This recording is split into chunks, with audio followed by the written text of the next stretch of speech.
Aujourd'hui, retour sur l'événement du week-end, plongé dans la Fight Week de l'UFC 314, mais aussi toutes les actualités majeures du jour. Nous sommes le lundi 7 avril 2025, c'est le moment MMA, soyez tous les bienvenus. How the hell you doing? I've been just fine living life with the news stand in my mind.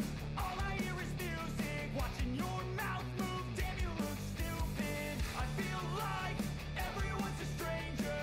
Small talk with your narcissist. Et commençons avec l'événement du week-end et Liron Murphy qui s'est imposé en main event face à Josh Emmett. En conférence de presse, il a expliqué être très satisfait d'avoir réussi à garder Emmett à distance tout en réussissant à le toucher et surtout de s'être mis à l'abri de sa puissance. On le sait, c'était le gros enjeu du combat pour lui ce week-end. Il n'était pas stressé non plus à l'annonce du résultat. Il pensait avoir remporté au moins 4 rounds. Et puis pour la suite, il aimerait être de retour en juillet, idéalement face à Brian Ortega. Premièrement parce que c'est un combattant devant lui au classement, mais aussi parce que Diego Lopez, après l'avoir battu, a tout de suite obtenu sa chance à la ceinture. Lopez qui s'est aussi imposé face à Danny Gay, tout comme lui, il aurait donc l'impression d'être sur la bonne voie. Il a aussi déclaré prendre de l'expérience et de la confiance à chaque combat, ce qui n'est pas rien dans une carrière. Et il est revenu sur sa journée de samedi, celle qui a précédé le combat donc, en expliquant que c'était très particulier.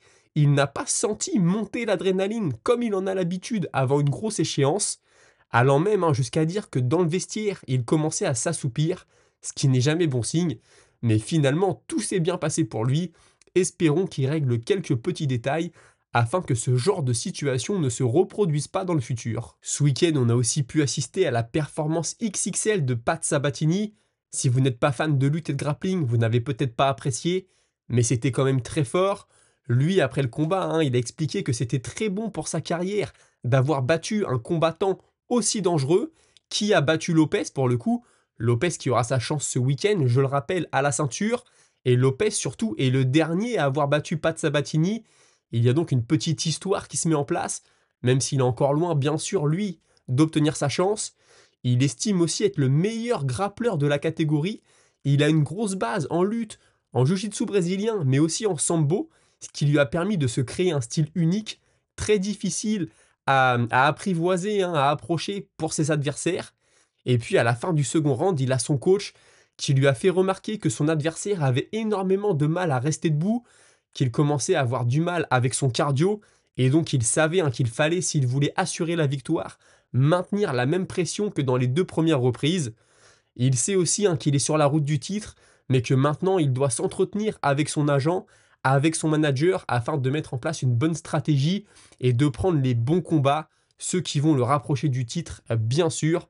Et puis à chaque combat, il creuse un peu plus profondément sur lui-même, il en apprend un peu plus, il repousse ses limites, et c'est quelque chose qu'il veut continuer à faire, bien sûr jusqu'à parvenir à décrocher le Graal. Ce week-end, on a aussi pu assister à la belle victoire de Brad Tavares. Il savait que son adversaire, Gérald Merchert, allait vouloir amener le combat au sol, surtout qu'il avait noté que sa lutte s'était grandement améliorée dernièrement. Et on le sait, la lutte, c'est ce qui te permet de faire la transition entre ce qui se passe debout et ce qui va se passer au sol. Il fallait donc être très prudent, et même quand il l'a touché, il a évité de trop se jeter. Il ne voulait surtout pas donner une opportunité à son adversaire de se retrouver au sol et de prendre le risque de se retrouver soumis, bien sûr. Il estime avoir prouvé qu'il n'est pas fini. C'est un apprentissage permanent, c'est ce qu'il a expliqué, le MMA. Le jour où tu arrêtes d'apprendre, ça n'est pas bon pour ta carrière, ça n'est pas bon pour la suite des choses. Et lui, même après toutes ces années, continue de progresser, ou en tout cas met tout en place pour continuer de progresser. Et sa plus grande fierté de ce qui s'est passé samedi soir, c'est d'avoir réussi à reproduire beaucoup de choses travaillées à l'entraînement. Bien sûr, pas 100%, mais le principal, mais le plus gros de ce qu'il a travaillé pendant son camp d'entraînement. Et surtout, il a suivi la stratégie, ce qui est encore une fois primordial d'après lui. Et pour la suite de sa carrière, il n'a pas de plan défini. Maintenant, si l'UFC lui offre une opportunité de venger une de ses défaites, il la saisira volontiers. Et il faut noter que samedi soir, il est devenu le combattant qui a le plus de victoires dans la catégorie des poids moyens, à égalité avec Michael Bisping. Bisping étant retraité, il pourrait dès sa prochaine apparition battre ce record. Il est pour l'instant à 16 victoires. S'il prend la 17e, ça deviendra le recordman de la catégorie, du nombre de victoires dans la catégorie en tout cas. Allons voir maintenant un peu ce qui va se passer ce week-end à l'UFC 314. Je vous propose aujourd'hui un petit zoom sur le combat entre Chandler et Paddy Pimblett. On va commencer avec Chandler, et d'après lui, la plus grosse différence entre lui et l'anglais, j'allais dire l'américain, c'est le niveau d'adversité qu'ils ont rencontré. C'est vrai qu'on ne peut pas lui donner tort, mais ils n'en sont pas non plus au même stade de leur carrière, forcément, et que la pression qu'il va lui faire subir, ainsi que sa puissance physique, sont des choses que l'anglais n'a jamais connues dans sa carrière. Il a aussi ajouté que certains ne s'en sont peut-être pas rendus compte, mais ça fait quelques combats déjà qu'il arrive à implémenter des stratégies. Là c'est vrai, hein, en effet, que quand tu vois combattre Michael Chandler, ce n'est pas la première chose qui nous saute aux yeux, mais faisons-lui confiance. Et puis il pense aussi être en amélioration constante, se présenter dans la cage à chaque fois avec de nouvelles compétences. Et il a surtout assuré qu'il ne sous-estime pas l'anglais. Certes, Paddy Pimblett est derrière lui au classement.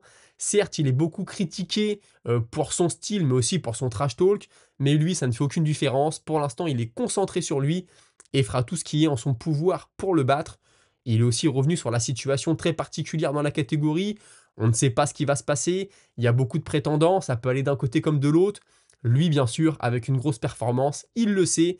Il va tout de suite revenir dans les discussions très intéressantes. Et puis, il a de nouveau poussé pour ce combat contre Conor McGregor en nous expliquant qu'il est le seul combattant que Conor McGregor a signé pour affronter et finalement n'a pas affronté.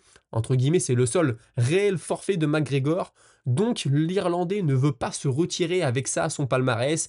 Et puis, il a aussi essayé de jouer la corde sensible en expliquant que Conor, c'est quelqu'un qui n'a qu'une parole et que donc, ayant promis de l'affronter avant le tournage de l'Ultimate Fighter, ce combat devrait avoir lieu.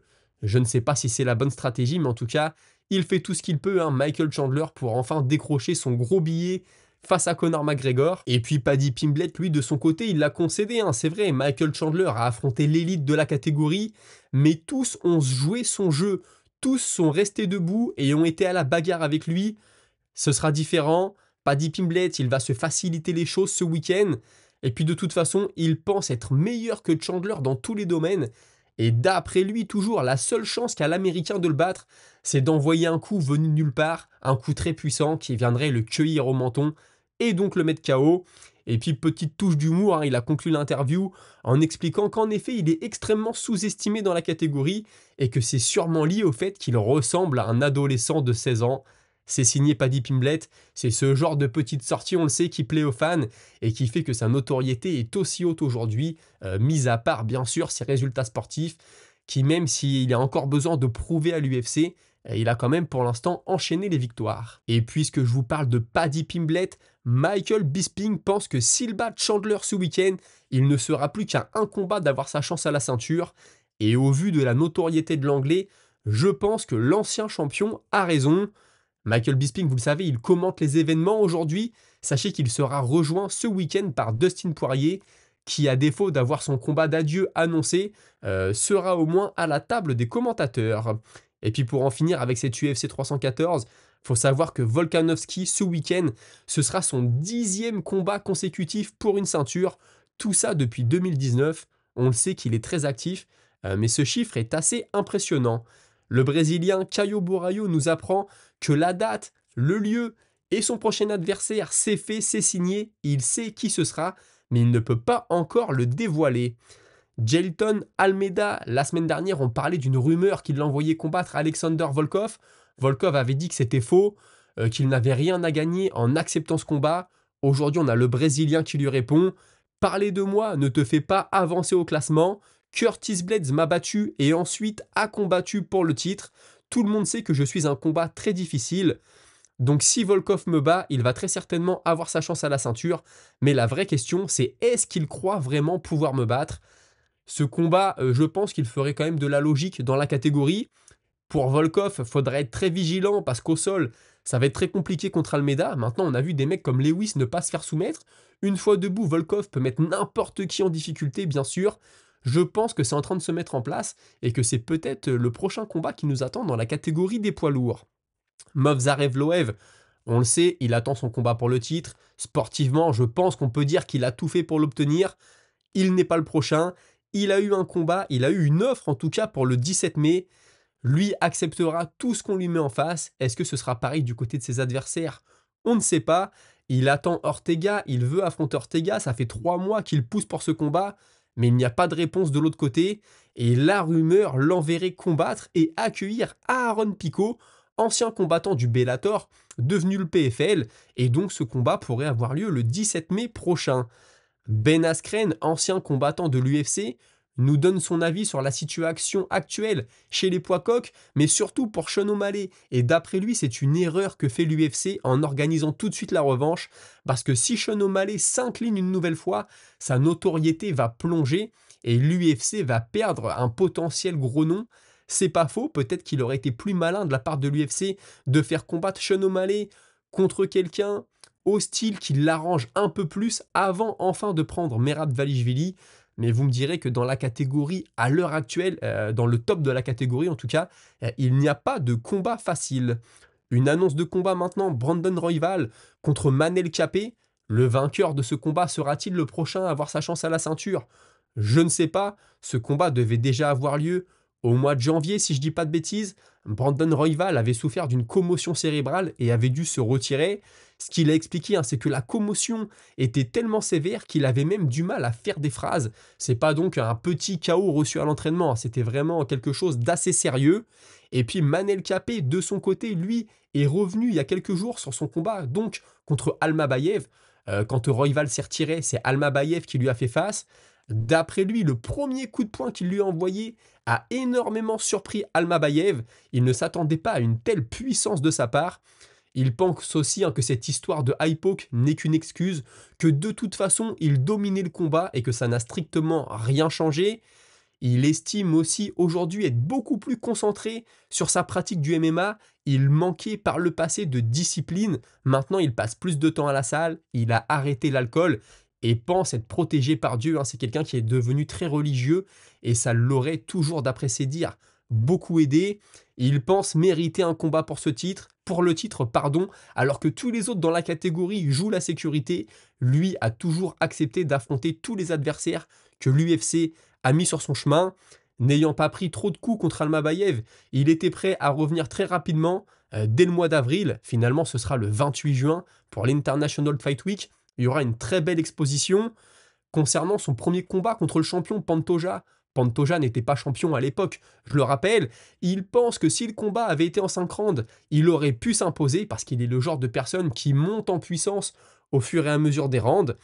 Et puis, il a aussi expliqué que sa catégorie avait le meilleur niveau à l'UFC, c'est vrai, mais que les combattants manquaient de charisme et que donc s'il venait à prendre la ceinture, il pourrait attirer un peu plus d'attention et c'est tout ce dont a besoin la catégorie. Les amis, pensez à liker, vous abonner et tout de suite, on passe à votre moment avec la Minute Auditeur. Et je commence avec Ced MTL qui me dit vraiment pas hypé par le combat Merab contre O'Malley. Dana est tout seul dans son délire de banger. Je ne sais plus qui a dit ça, mais effectivement ce sera un remake. O'Malley n'a pas le style pour gagner ce combat, surtout avec un Merab qui transpire fluo. Espérons que Merab fasse des posts aussi drôles que la première fois. Ce sera au moins ça de prix en divertissement. Écoute-moi, c'est vrai que j'ai Merab ultra favori, bien sûr, de par son style. Mais O'Malley, avec le coup d'œil qu'il a, avec la gestion de la distance qu'il peut avoir parfois, il peut aller chercher un coup au menton de Merab, et même s'il ne le couche pas tout de suite, peut-être un peu redistribuer les cartes. Je ne sais pas, bien sûr j'ai Merab en favori, mais je ne dors pas non plus sur O'Malley. Nomoder qui me dit le souci pour Emmett, comme pour plein de combattants, c'est qu'il est dans la mauvaise époque. Lui c'est un charbonneur, combattre c'est son taf, et il fait sérieusement son taf. Il communique pas du tout ou très peu, et aujourd'hui malheureusement l'argent passe avant le sport et la performance sportive. Aujourd'hui un gars qui est hyper suivi, mais moins bon, sera poussé devant. Vivement que cette ère inversée se termine un jour. C'est vrai que Emmett, au vu de ses KO, il mériterait un peu plus de médiatisation. Comme tu le dis, il est assez discret. Et puis, il a aussi toujours perdu les combats clés. Quand il s'est incliné contre Rodriguez, il était à 2 doigts d'avoir sa chance à la ceinture. Contre Topuria, c'est pareil, il a pris un pas de recul. Donc, sportivement, il est divertissant. Mais tu sens bien que c'est pas le prochain champion. Donc, malheureusement pour lui, tout ça fait qu'il n'est pas vraiment mis en avant par l'UFC. UFC analyse et pronostic justement. D'ailleurs, on a une vidéo qui arrive, un podcast qui arrive très prochainement sur l'UFC 314. On va vous envoyer ça cette semaine et j'espère que vous apprécierez. O'Malley va encore faire la serpillière pendant 25 minutes. Plus sérieusement, je ne pense pas qu'il puisse échapper à la lutte de Merab. Son corps longiligne n'est pas au point pour sprawler correctement et à moins qu'il parvienne à toucher Merab en début de combat, je pense qu'il va subir la loi du Géorgien une seconde fois. Pour moi, il ne mérite absolument pas une revanche immédiate. Certes, Merab a recombattu depuis contre Nurmagomedov, mais Sean, lui, aurait dû au moins affronter un top 5 et performer pour pouvoir combattre à nouveau pour le titre. Bon, on le sait, hein, c'est le combat pour le titre, il est dû surtout à sa notoriété. Il n'y a pas de pas de combat facile. Comme le dit Askren, s'il perd, ça va être très très dur pour lui, ça va être très dur de continuer de le vendre aux fans. Maintenant, l'UFC prend le risque et je pense, croise les doigts pour qu'il récupère sa ceinture. Les amis, c'était tout pour aujourd'hui. Merci d'avoir suivi. On se retrouve très prochainement, je l'espère demain à 17h pour une nouvelle vidéo. D'ici là, suivez-moi sur les autres réseaux, Instagram, TikTok, les liens sont dans la description. Il y a des formats courts, il y en a aussi sur YouTube. J'espère que vous apprécierez. Passez tous une très bonne soirée. Salut.